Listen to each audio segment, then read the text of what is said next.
Good evening, everybody. Brian Martin with you on the wide world of tabletop sports. We are doing card creation and card creation tricks with our good friends at Affinity Publisher. So, if you've been following along on the Play Games community page, I have posted some cards today showing Hockey Blast cards if they were the size of History Maker baseball cards and turned on their side. What might they look like?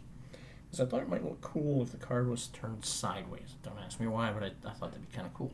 So this is the design I came up with. But what you need to know is that if you're going to create this and you're going to use this for creating your own cards, you don't really want to do what they call hard coding, which is to set the colors for each of these items as part of the item. So if I go to this this bottom here, which is called the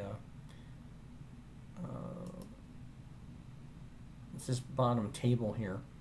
If I were to do that and then go to the table the table tool, since I know it's a table, I can go into here and I can change the fill on each cell to be that dark blue. I can highlight the words that are there and then change the color to that light Seattle blue. But if I do that in the design, it means every card has that design that can't be changed.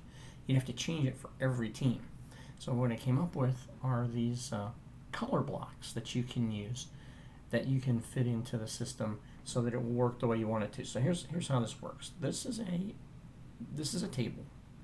Table is player number and name. So it's a 1-by-1 table, 1 row, 1 column. There's a field here, and if we go to the data merge manager and not preview with record, you'll see that you can't see it because it's whited out, but there's a field there that says number, space, and then name.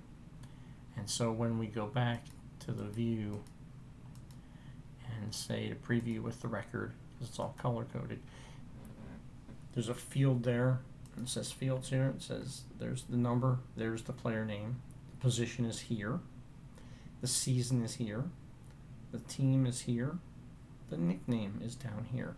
Then you have these labels here. There are no ratings filled in for any of those things. There's an FO label there and data that didn't get filled in. And then here's the logo. There's a tag to the logo. There's a tag to the header 1, which sets the color for that box, that table. There's a header 2 that sets the color for this second table. There's a print header that sets the color for the first one, and a print position, which sets the header color, the footer color for the position. Then you can just replicate and say I want the same background color and the same print here for the bottom. So you can say player position, text color, position color is the Kraken dark blue, and the text color is the light blue. So what happens is you start with the table, build this table, then you build a using the picture frame tool, a rectangular picture frame, and then when you do that, you tie it with the field to header 1. And when that happens, it pulls back for this card the Kraken light blue as the name for the text. The header color, which is here, is Kraken dark blue, and it's further down because it's behind. Everything is you list player name or numbers first, the text color is in behind that, the header color is in behind that. So if you get their layers off, put the header color up here, notice like it's messed up. So we generally leave the table with the data, followed by the color of the text, followed by the color of the header, and that way it keeps it all together. The text color is embedded within the player name and number because it has to be embedded in the table itself. If I pull this text color out, notice Matty Beniers defaults back to the white that he was set up with. But the text color back, not there, but by dropping it right on there and let it become, see that little arrow and how that's indented? This now is part of that, and that's how you set that color. Same goes for the player position. There's a text color box there. That makes it the dark blue. If I pull the dark blue out, you can't, it goes to a sand color, which was the initial color, but if I put it back and drop it right on top of player position, right on top of it, well, let's pull it out completely. Move it down here. Take that back and put it in player position and drop it right on top so it's indented. It's now part of it. So now I can use color patches to change the background colors and tie them to individual people. So let's show you how I make a background color. And we're going to do that by adding something. We're going to add 3 or 4 new elements here. And the elements we're going to add, we're going to make some people in New England very, very happy. I've gone to sports logos. We're going to go Hartford Whalers. We're going to open the Whalers to the large logo that was in play. Well, I'll use the one that was from their Hartford days, even though it says 73-74. We're going to click over here. We're going to right click and do a save image as, and we'll call it, and it's already a PNG file. I'll call it Whalers. And then while we're here, there's an add-in I have added to the, it's an extension to, right here, it's an extension to Google Chrome called the Color Picker. So I'm going to make it active. I'm going to click that blue, go back up here and go to the picker panel and take the hexadecimal, that little code right there. I'm going to copy it and go over to a little code creator that I have. And I'm going to pull down, I've created this cell here is where I'm going to put everything. So I highlight the cell, go up here and say more colors, and I paste that code in there and hit enter. And that creates for me this. I'm going to do a copy, and then I'm going to paste as a picture, and then I'm going to do a right click to save as picture and call it Whaler Blue. Hit escape, go back to the logo, hit OK, pick the color again and pick this color, go back, do the same thing to the picker panel, copy the hexadecimal there, go back here, highlight the cell, do more colors, paste it, make sure that you're pasting only there's only in the other page, it's only the number. In here it needs the hashtag sign in front of it, so just make sure you put the hashtag sign in first, hit enter.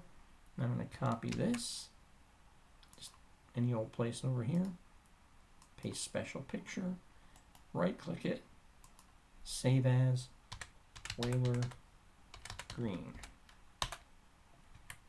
Now I'm going to save this because these are all my color swatches that I've made, so I can rename them if I want. They are all saved in my pictures folder. You can see there's Canuck Blue, Canuck Green, Black, so Seals Green, Seals Gold, there's Whaler Blue, Whaler Green, there's the Whaler logo. So how do we get that into the program? We have to go to the landscape card data. And so what you do is, this is the data file. This is where everything is that you're going to need to put in the system, including the tags over here. You'll notice I've already done this. Whalers. The header is Whaler Green. The footer is Whaler Blue. And I'll just use white as the thing because these two colors are so dark, you wouldn't use them in opposites. So if we look at the Matty Beniers card, I can say I'm going to do this cell here in this blue color, and then I'm going to use that as the words. And then this dark blue is going to be the color of the font for the other ones. So sometimes you can have contrasting colors where they complement each other real well, and so you can use one for one and one for the other. Whaler Green, Whaler Blue are dark enough, and it's not going to really work all that well.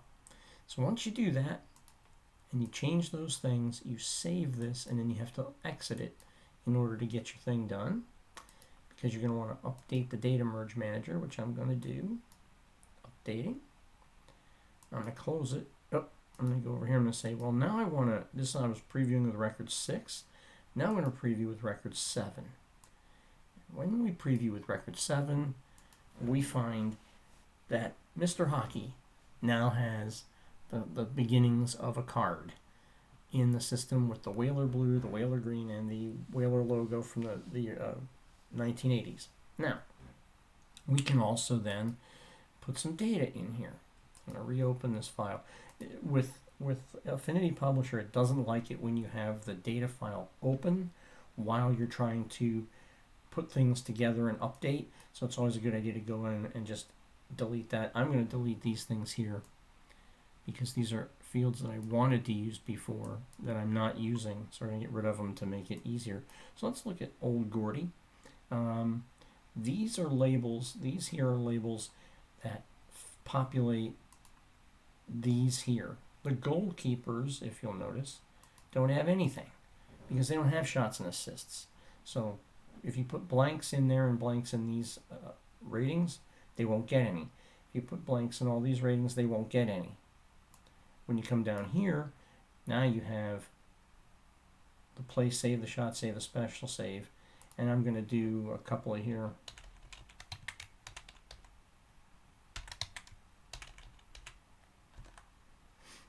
Just for fun. Oops.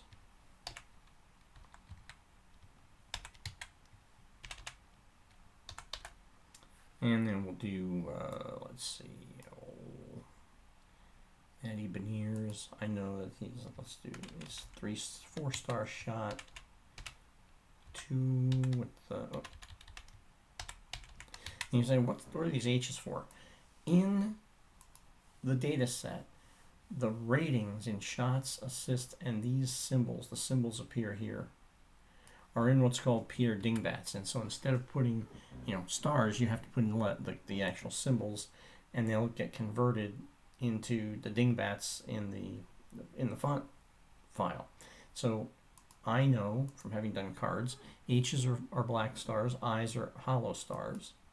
I also know, so we'll give Maddie, we'll have speed, he'll have skill, he'll have smart, he'll be a star. Let's give him a triangle, which is T, small t. Let's give him he's not very good defensively, but he was on the penalty kill, so we'll give him L, that's a circle, and he had good power play skills, we're going to capital J. Let's go to Gordy down here. I'll give him 4 stars, 4 on assist, we'll give him speed, skill, power, hit, smart, star, because he's just that way. We'll give him 2 triangles. We'll give him a square, which is an N, small n, and we'll give him a J. And we'll call it a day. And we save it. And then we'll close that. Come back over here. We will then go to our window, Data Merge Manager, and update the data. We'll close it. And now, that's Gordie Howe's card. I didn't fill in the face-off, fight, injury, and penalty, but those things have been filled in, and you can see he has the symbols. So, building this card is pretty simple. You start out with a single table into which you'll place a field for the player number and the player name, which is up here. You will then have another little single table. This is the player position table. Again, it's actually a 2x1 because you can put something else over here. You put their birthplace. You could whatever you want to add to the file. You could add their goals, assists, and points in there if you wanted to, or their win-loss record. That would be fine. I've just decided to say that his position will be over here, right justified. Then the next table is the shot assist table. It's a 4x1 table where the labels are here. These are data fields. Shot label, assist label, shot label, assist label, shot and assist, It's already done. The H's you saw before are now converted into dingbats that are full stars. Then we have the skater rating table, which is nothing more than the 6 potential ratings that they can have: speed, skill, power, hit, smart, and star. Then you have the goalie ratings table, which is underneath this table. So I'll just show you that for a second. I'll take the skater rating table and we'll drag this down here just for a moment. And then we'll click the goalie rating table and you can see there's a table there. It's empty because Gordie Howe is not a goalie. And so we'll just put this table right back on top of the other and we'll check it. One of the ways you can check it is the goalie's rating table is located at x 0.375, so x 0.375 is from left to right. It's at y 0.915, which is top to bottom. The skater rating table is at 375 and 917, so you just type in 0.915 and it nudges it that little bit and they're on top of each other. You then have a symbols table, which is a 5x1 table. Each one of these holds a different one of these 5 potential symbols. Then you have the face-off fight injury table, which is here. It's a 4x2. Then you have the player, it's called the player position table. It really should read as footer table, which I'll change now, which has a text color of white and a position color of Whaler green. And you'll notice the cards are first color, secondary color, first color. So it's sort of a sandwich, if you will, in between there. And that is how we do those things to get these things created. And I know things, yeah, I sound real smart. But basically, you have to remember the key component here is everything is a layer. Every component is a layer. So you can layer something in front or behind of something and it changes it entirely. So for example, I've got the picture frame here. Picture frame is behind, it's in a spot. If I move that picture frame into the skater rating table, it goes behind it. Then it comes back the other side. Now I'm moving it into the shot and assist table. Whoops, then it comes out the other side. So where I put it will determine whether I see it or not. So you have to make sure that the colors for the header, the color for the position, the color for the text are always behind the things that are in front. Then I group them together as one lump sum, call it the landscape hockey card. And then what I can do is I can add it to my assets, my card making assets, and add from selection, and it creates this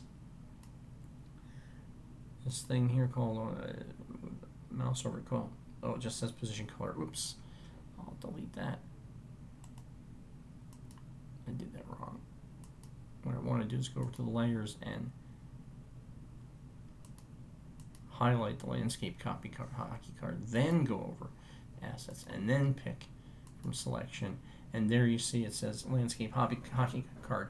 By putting it in the assets, it means that I can pull that out again without having to redesign it onto a blank space.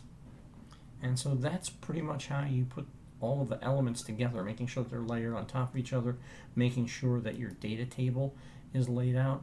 I like to have my data table match the order of appearance on the card, so I can troubleshoot easier. But you could easily put position at the end. You could put all the logos and stuff up front. It doesn't matter because it's wherever you place it on the card is where it shows up. So that is how you get the custom colors to create custom cards that allow you to be able to do this. So I'm going to generate these cards. If I had hard-coded everything, all the cards would be in one color. They'd all have one logo. The only thing that would change would be the data on the players, for the players' information. But instead, because I did what I did, that's when I discovered there's a mess up here, because one thing I didn't do is I forgot to put this landscape card into the data merge. You'll notice it shows all, tons of Gordie Howe cards, Now if I go back and do the generate, it'll generate the merge using all the records that are available. And instead of having, it's going to take a second here, of course. Instead of having all the cards look like the flyer cards, you'll notice all the cards I recreated are all different. Different colors, different backgrounds, different logos. And there's Gordy with his information. Everybody else I didn't really touch, except for Bertie Pront and Michel Plas. That's it. That is how you put these things together to get exactly what you're looking for in card creation. So remember that always. Layers are important, and you can set your background color as long as you make the background color part of the element itself, not behind it, but part of it. So that text color only works because I dropped it right on top of the player number. Again, show you again. If I move it out as its own separate element, then Gordie Howe shows up as white, which is really a bad. I'll just edit all and do that move. Let's go back to the previous record, the Matty Beniers record. If I pull that text color and set it up as its very own item, Matty Beniers is in white because it's not part of that. It's its own thing. By moving it and dropping it directly onto, not underneath it, but directly onto it, and making it now part of that, I'm telling the computer, override what's there and use this color as the color for what I want. The computer doesn't care what color it is. You can make it sky blue pink for all anybody cares. You can make it a color that isn't in its color mapping, but it will work because it's a color, because the picture is that color. So you can do a polka dot background color if you wanted to. It will do it that way. And do a psychedelic background, it'll do it that way. So just a matter of making sure that the color is part of the element you want to change the color on. Notice I did the same thing with the header. It's Kraken blue. I pull that down here by itself, and it just puts the whole big picture. I move it and drop it right on header. And the rest, where'd the rest of it go? It gets compressed into the space. You don't see the rest of the image. It's right there, and now it's a blue background. There you have it. Thank you as always for watching, paying attention to the wide world of tabletop sports. We certainly try to help you become a better card designer and be able to play around with some things so you can create the coolest cards that you possibly can. And thank you as always for your attention. And life is always nice when you're rolling dice, so don't forget to do that. And we will catch you down the road at some point in the future. But until next time, this is Brian Martin saying, so long, everybody.